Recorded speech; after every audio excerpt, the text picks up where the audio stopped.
How to use parental control in Disney Plus.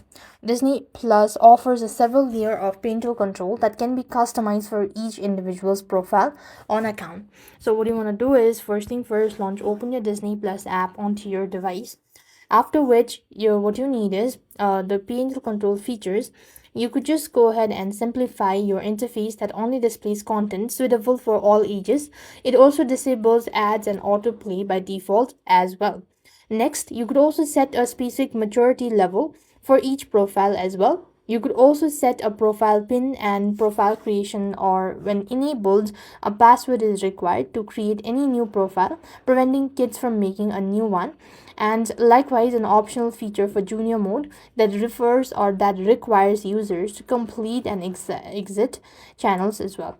So if you want to adjust the profile setting, you just want to open your Disney Plus app onto your device or the web version as well. Navigate to a profile icon and select edit profile section. After which you could choose a specific profile you want to update and look for a parental control section to find as well.